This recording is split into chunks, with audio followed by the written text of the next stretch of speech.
What do you think younger generations should know? This man is a genius. And if you're seriously into music, you have to investigate Stevie Wonder. From the moment Mick and Keith met through to U2 as a high school band in Dublin, how did our biggest music legends make the leap?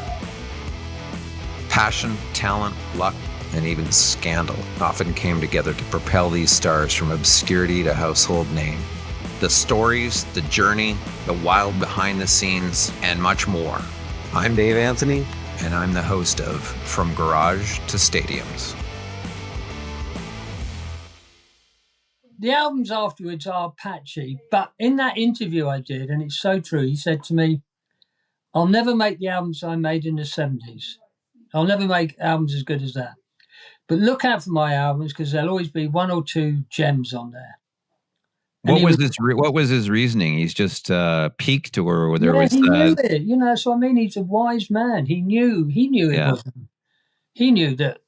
How could you duplicate perfection, kind of thing? Yeah, you know, he knew that it was that period. I mean, all musicians have it, Dave. They have periods. James Brown, 1967 to 73, 74. The Beatles, 65 to 68, you know, they all have these periods where... The Stones 68 to 72, yeah. Oasis, 94 to 97. I mean, that period is like you can't do any wrong. Yeah, the peak run. You've got it, you're on it, you're on top of your game. And Stevie understood that. But, you know, in terms of live performances... I mean, that guy could be... He's playing Hyde Park this summer. Oh, is he? Yeah, and he could do 3 nights of 3 completely different sets, all as good. All of the same quality.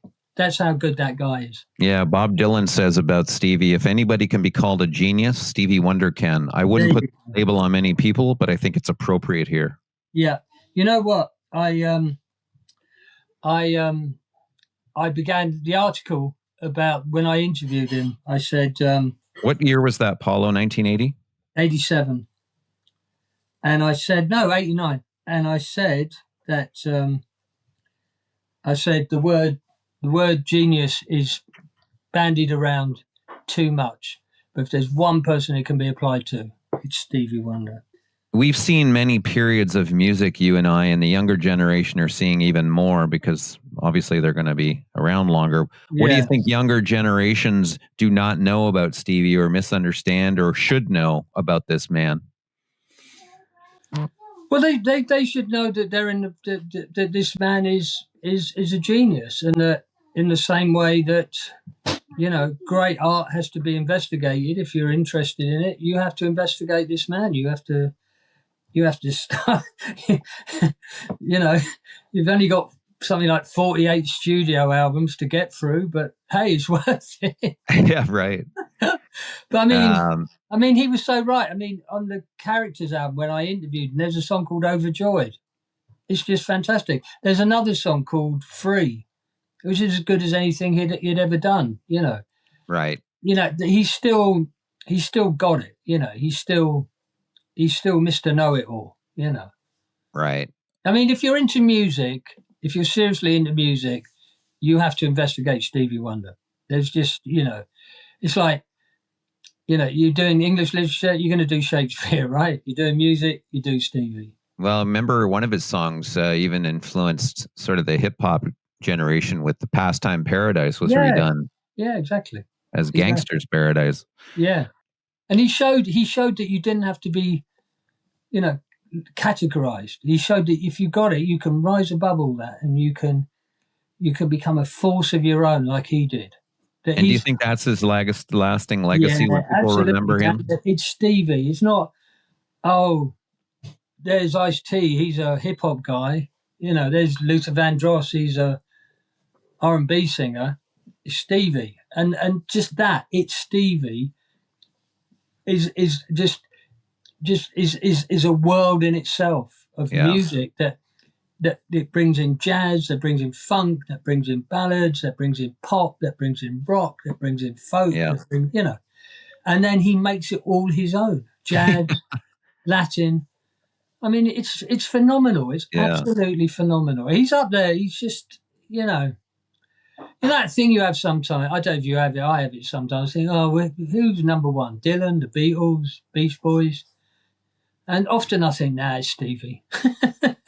It's Stevie, you know. Yeah, in terms of the breadth, width, depth. Yeah. And just I can only think of, Bowie is a guy who innovated across so many different soundscapes, but man, Wonder is right there or more. Like, it's amazing. And a good guy as well. I mean, it was awful, the interview, because I had to do it in the dressing room afterwards, after the gig. And I was like, oh, okay. And everybody was talking. And then there was about 30 people in the room. And everybody went, oh, hey, Steve's doing an interview. Okay, shush. So suddenly I've got this audience, so I really don't want, I just want it to be me and Stevie. Yeah. Anyway, David, about halfway through, I froze, right? I looked at him and I thought, oh my God, it's Stevie Wonder. It's Stevie. I couldn't talk. And he was going, oh, have you finished? Have you finished? And I'm like, and I just asked some crap question just to give me space, Wow. And I was hoping he'd do that thing, blind people do it. They put their hands on your face. And I mean, that says something, for a rock journalist who's met all the stars like you have, to actually be speechless with the man. Speechless, man. I mean, I've known him. I've known his music since 71, like I said, 71, 72. So, it's like there's air, there's water, and there's Stevie Wonder. Do you know what I mean? It's that, Right. If you had to pick 3 songs that, say, somebody who's coming into Stevie or looking to investigate, where would be 3 songs they should focus on? And then we're going to ask you about one album they should dive deep into just to get a flavor for this man. Okay. Well, I'd go Golden Lady. I would go Free, this song Free, which I think is off the Characters album.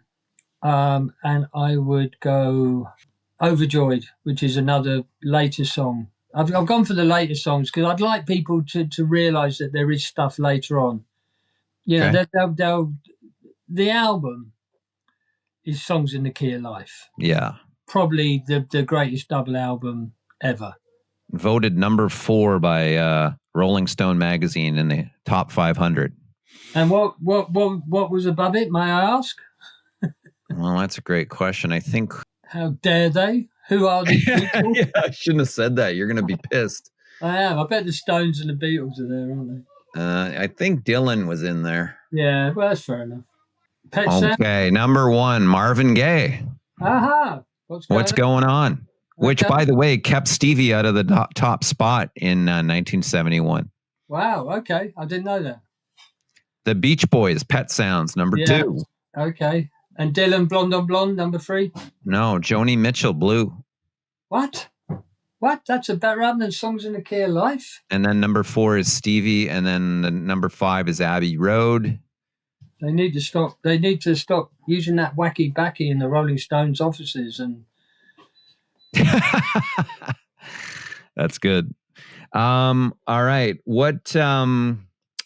What is his lasting legacy? We've talked about a lot of things, him being a genius, but I mean, lasting legacy in the history of music. 100 years from now, people are going to go, Stevie was the blank. Stevie was Stevie. Do you know You compared him to Mozart earlier. He's going to be one of the classical. You go Mozart, right? When you say Mozart, you're talking, you're talking up there, right? You say Stevie. Stevie's up there, man. Is there anything? Whatever you're looking for in music, you'll find in his work. If you're looking for ballads, you'll find them. If you're looking to dance with someone, you'll find it.